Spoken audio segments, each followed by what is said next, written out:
जैसे कि पंडित दौलत राम जी ने अपनी कथा को अडाला की काल में लिखा। यह जीव इस प्रकार से बहिर जगत में भ्रमण करता है। दास भ्रमण की है बहु कथा, कै कछु कहूँ कही मुनि था। काल अनंत निबोध मझार, बीतो एक इंद्री तन धार। एक श्वास में 8-10 बार जन्मो मरियो भरो दुख बार। जन्म और मरण इस शरीर की अपेक्षा रखता है और शरीर से वचन और वचन के बाद यानी काय वांग मन कर्म योग। शरीर वचन और मन की क्रियाओं से संबंध होता है और आश्रव दो प्रकार से बांट होता है। पाप का आश्रय तो शुभ क्या है, तो 7वें अध्याय में वर्णन किया कि 5 पापों से विरक्त होना, होना और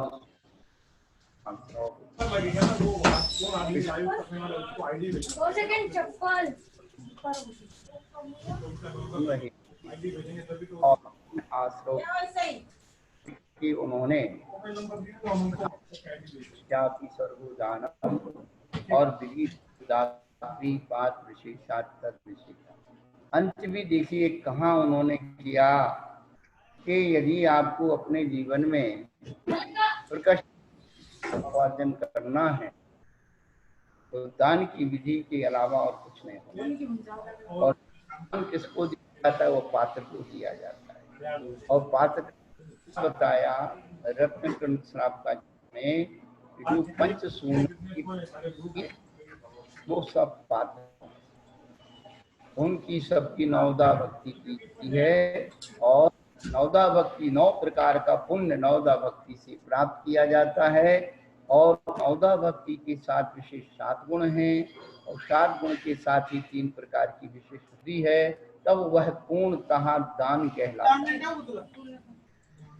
दान ऐसे नहीं उठाया कि उठा करके दे दिया, अपात्र बन करके आप आग्रह कर रहे लो, ये अपात्र करके आग्रह पूर्वक दान देना ये भी दान नहीं है। तो आपके मेहमान है,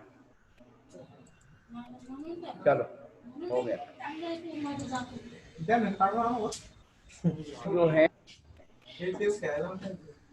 करके फिर ऊपर की क्रिया को करने का अपात्र बन करके पात्रता को लड़ झगड़ के लेने की बात हैं, तो यह आगम के विरुद्ध है। जिसकी पात्रता है, साधु जीवन की पात्रता किसमें है, आहार श्रावक जीवन की पात्रता, आहार देने की पात्रता किसमें है। जैसे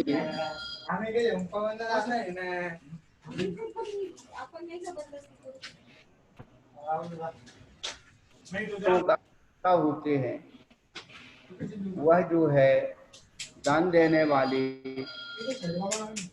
उत्तम प्रकार के होते हैं, जो स्वयं करते हैं, नहीं कर पाते हैं तो दूसरों से कराते हैं, और जो वास्तव में दूसरों से नहीं करा पाते वे उसकी अनुमोदना करते हैं।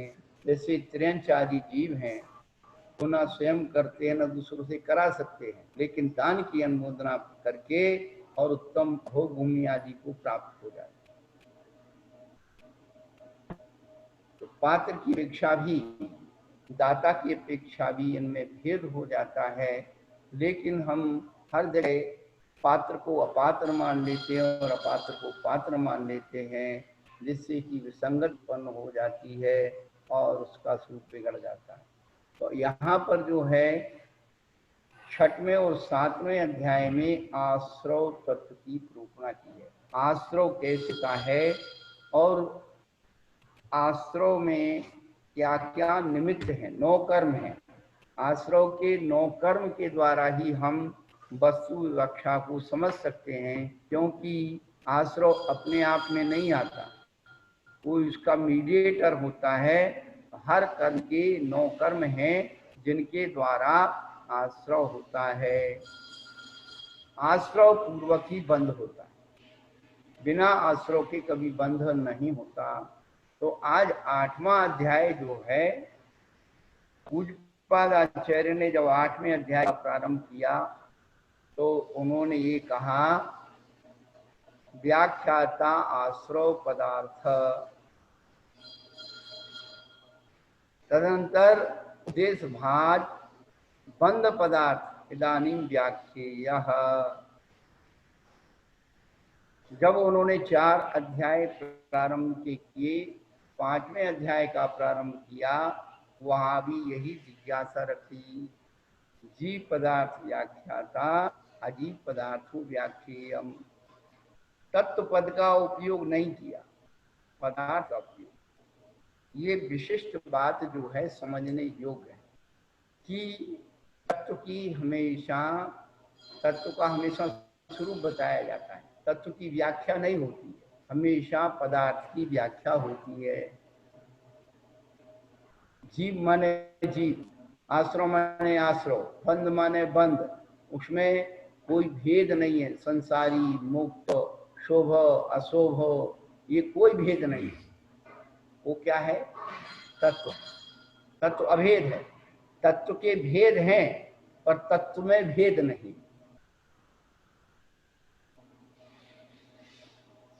और पदार्थ जो है काल बख्शा करता है, पहले क्या था, आज क्या है, आगे क्या होगा।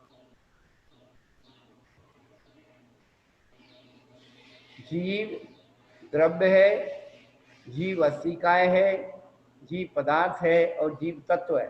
चारों जगह जीव है। तो जीव द्रव्य है क्योंकि सद्रव्य लक्षणम, जीव में द्रव्य का लक्षण घटित होता है, इसलिए जीव द्रव्य है। द्रव्य की अपेक्षा से जीव द्रव्य है और क्षेत्र की अपेक्षा से जीव अस्थिकाय है, काल की अपेक्षा से जीव पदार्थ है और भाव की अपेक्षा से जीव तत्व है।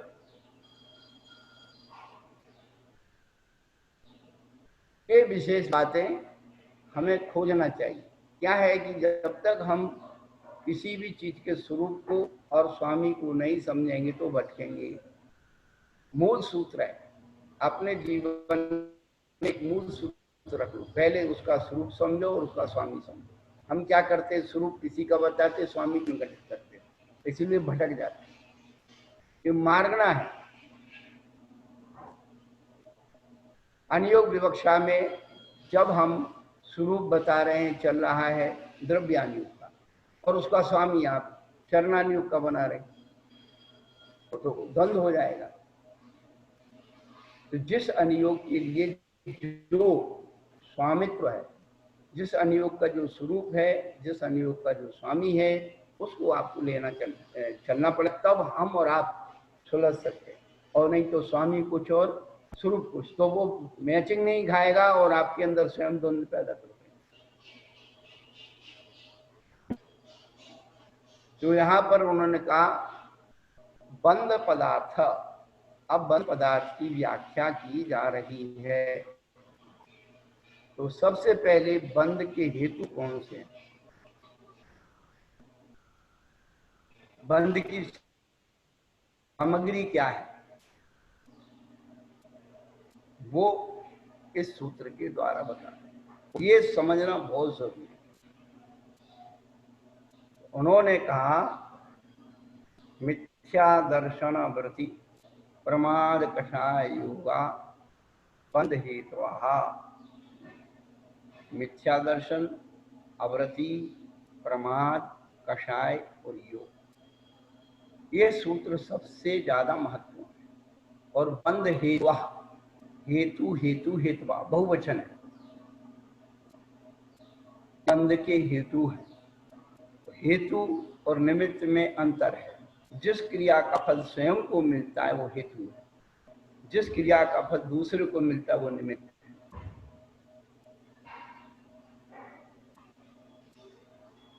यहाँ मिथ्या दर्शन, अवृत्ति, प्रमाद, कषाय और योग, इन सब का फल किसको मिलेगा? जो करेगा।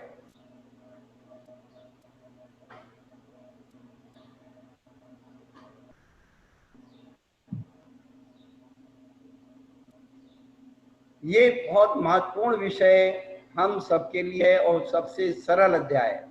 हर गृहस्थ को, हर व्यक्ति को, हर साधु को छठवां, सातवां, आठवां ये अध्याय तो बिल्कुल कंठाग्र होना चाहिए। इन पर यदि श्रद्धा का आविर्भाव हो गया, ये चीज तीनों समझ में आ गई, तो सम्यक दर्शन दूर नहीं। जैन दर्शन में करणान योग का सबसे ज्यादा महत्व है। करणान योग से हो गया तो आपकी हमारी सिद्धि नियामक है। चरणान योग, द्रव्यान योग बिना करणान योग के सिद्ध हुए हो नहीं सकते।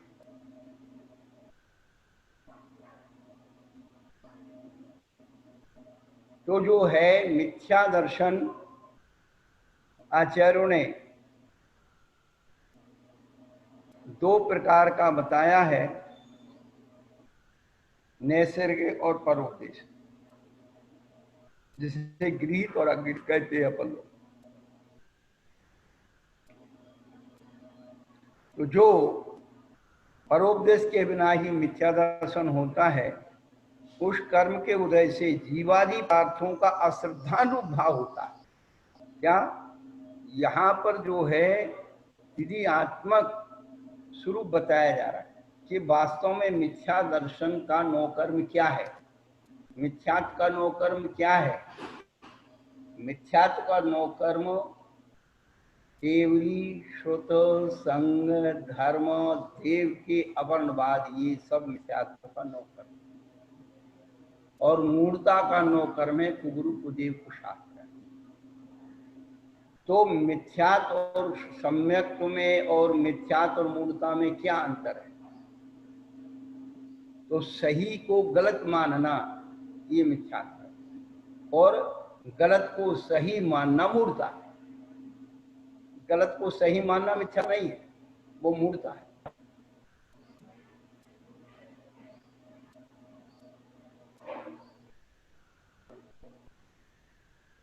आचार्यों ने मूढ़ता का त्याग कराया कि तुम गलत को सही मत मानो और सही को गलत मत मानो। यदि आप सही को गलत मानते हो तो मिथ्यात्व के कोटे में जाओगे, और गलत को सही मानते हो तो मूढ़ता के कोटे में जाओगे। इस स्वरूप भेद और स्वामी भेद अभी हम बात कर रहे थे। इसीलिए उन्होंने दर्शन मुनि का नौकर्म क्या बताया? केवली श्रुत संग धर्म देवा वर्णवादु दर्शन। यहाँ पर जो सर्वार्थ सिद्धि में जो स्वरूप बताया जा रहा है, वो यही बताया जा रहा है, जीवादि तत्वों में अश्रद्धालु भाव होना मिथ्या दर्शन।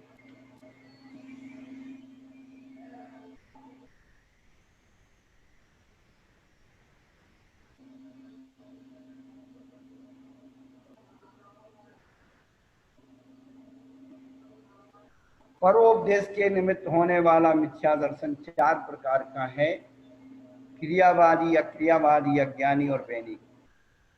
परोपदेश। अथवा उन्होंने फिर दूसरा बताया कि विपरीत, एकांत, विनय, संशय, अज्ञान, ये जो है दूसरे प्रकार से हैं, जो परोपदेश से होते हैं।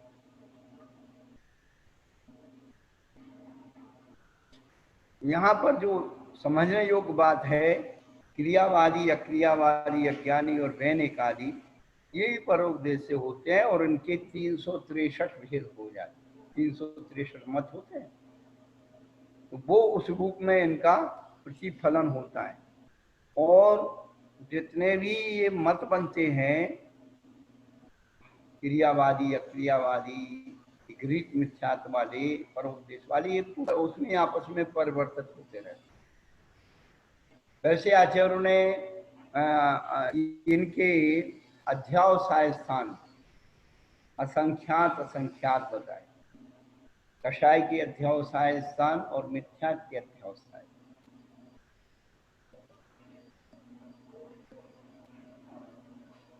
तो यहाँ पर जो एकांत मिथ्यात्व है या विपरीत मिथ्यात्व है या संशय मिथ्यात्व है या वैनिक मिथ्यात्व है। इनमें जो स्वरूप बताया है, जहाँ धर्मी और धर्म का अभिनिवेश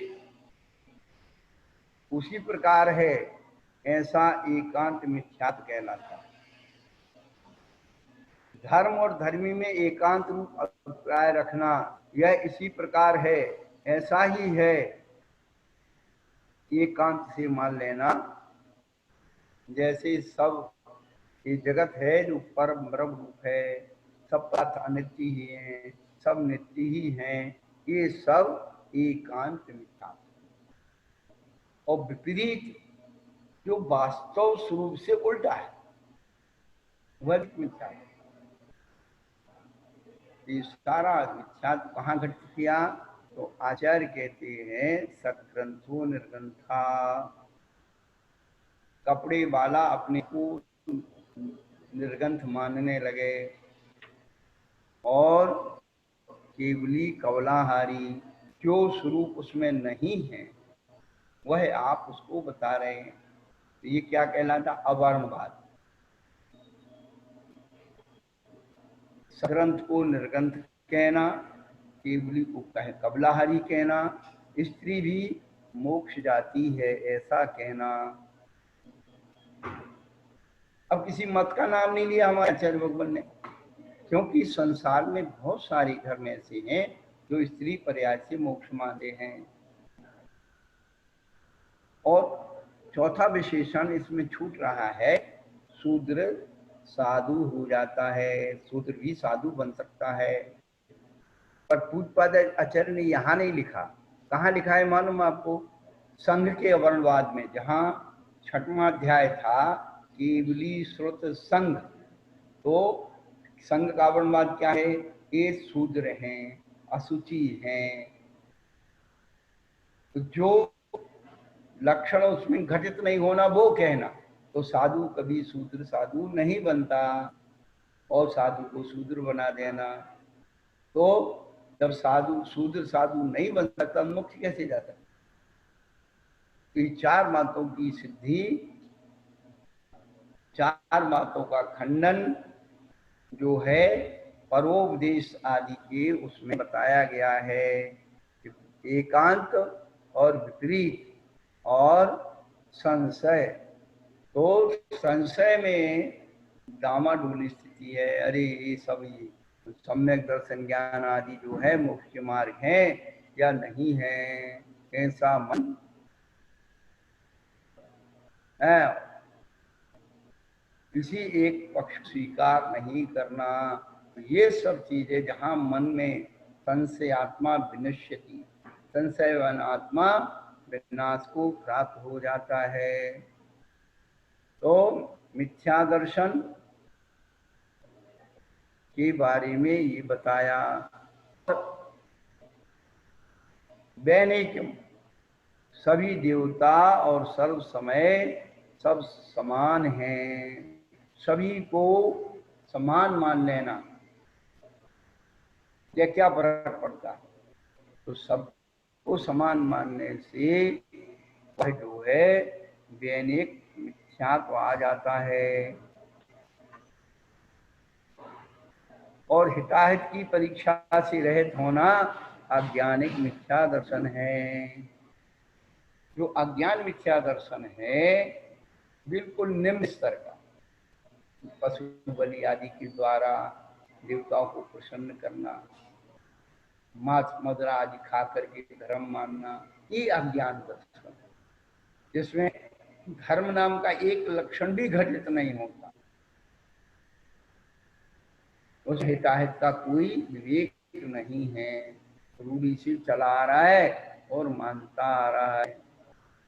तो यहाँ पर जो पहले 5 भेद किए थे, 4 भेद किए थे, तो क्रियावादियों के 180 मत हैं, अक्रियावादियों के 84 हैं, अज्ञानियों के 67 हैं, वैनिकों के 32 भेद हैं। ऐसे सब मिलकर के 363 भेद हो जाते हैं। तो तो मिथ्या दर्शन समझना बहुत जरूरी है। तो सच्ची बात में सच्ची बात की अश्रद्धा होना, सच्चा को उल्टा मानना मिथ्या तो है। ये इसका स्वरूप का लक्षण है। अवरति 12 प्रकार की है। 6 काय की जीव की रक्षा नहीं करना और 5 इंद्रिय मन बस में नहीं होना।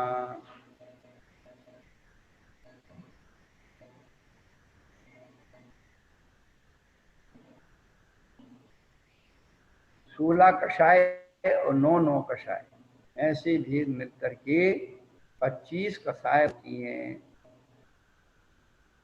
4 मन के, 4 वचन के और 7 काय के, ऐसे 15 भेद होते हैं योग के। ऐसे मन बचाए योग है।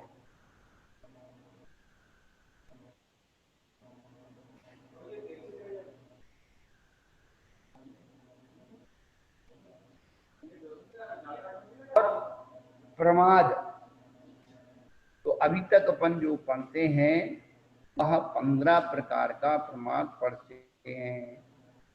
5 इंद्री, 4 कषाय, 4 विकथा और निद्रा और स्नेह, 15 प्रमाद होते हैं। वो है चरणान्योग के प्रमाद। क्या वो चरणान्योग के प्रमाद जो देखने में आते हैं, लेकिन कर्णान्योग के प्रमाद आचार्यों ने लिखा है अनेक विधा।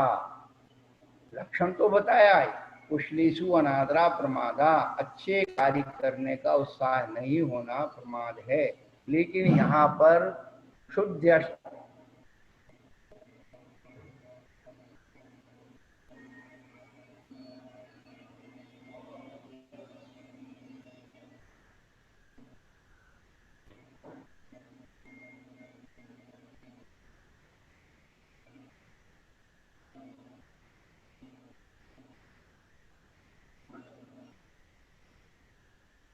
भाव, काय, विनय, ईर्ष्यापन, भिक्षा, प्रतिष्ठापन, सय्या, आसन, वाक् शुद्धि आदि 8 10 लक्षणा धर्माश्च, ये अपत्य दिशा में ले जाते हैं। इनकी शुद्धि नहीं रखना ही प्रमाद है। भाव की शुद्धि नहीं रखना, काय की शुद्धि नहीं रखना, विनय की शुद्धि नहीं रखना, वीर्यापद शुद्धि नहीं रखना, भिक्षा की शुद्धि नहीं रखना, शिष्टापन की शुद्धि नहीं रखना, सहन और आसन की शुद्धि नहीं रखना और वाक्य की शुद्धि नहीं रखना। ये अष्टक कहलाती, शुद्ध अष्टक। ये अपमत दशा को बताते और इनकी शुद्धि नहीं रखेंगे तो प्रमाद, ये करना नहीं।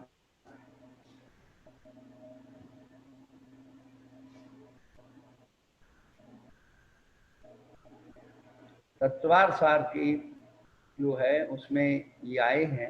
तत्वार सार जो अमृतचंद सूरी का है उसमें इसका श्लोक आया है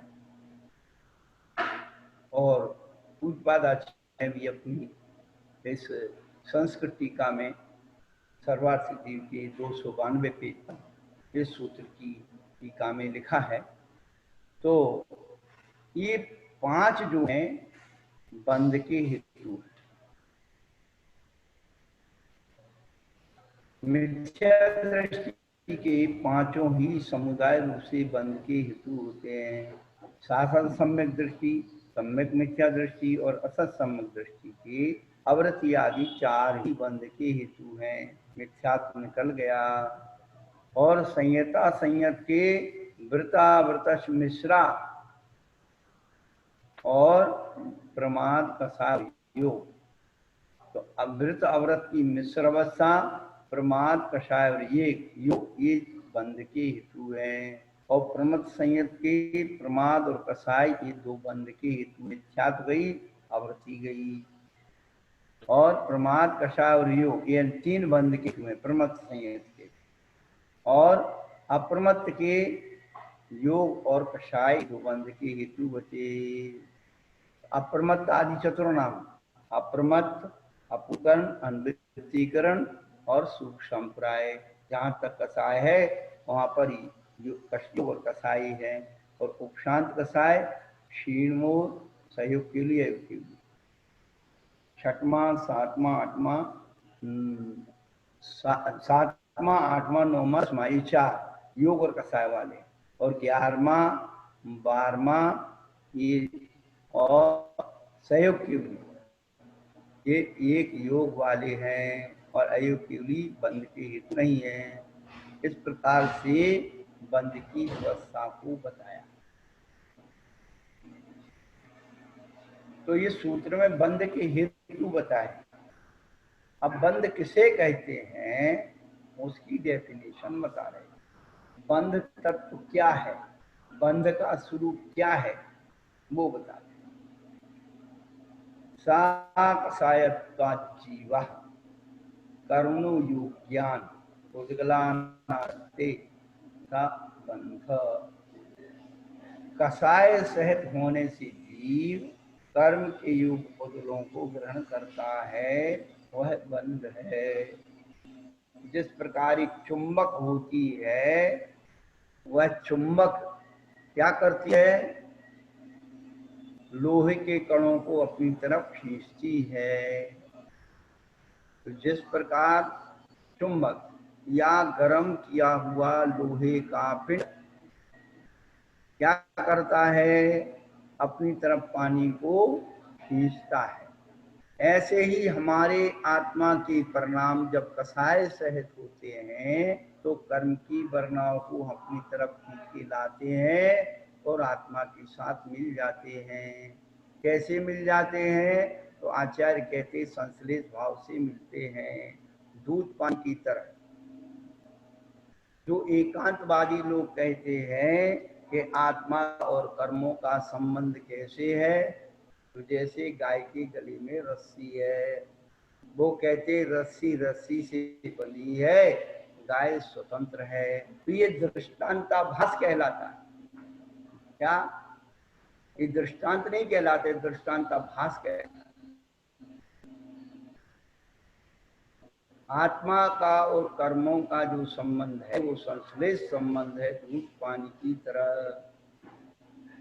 और अध्यात्म में भी यदि आप समय सार की दृष्टि से भी देखते हैं तो आत्मा और कर्मों का संबंध जो आचार्य भगवान बताते हैं वह भी कैसा बताते हैं।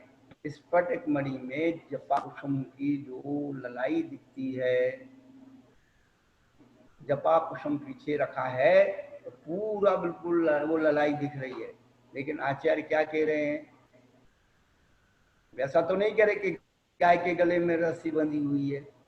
देखिए वो जो लोग इस मान्यता को प्राप्त हो गए उनको कोई भगवान भी नहीं सुधार सकते, लेकिन सुधरना हमें आगम के अनुसार ही पड़ेगा।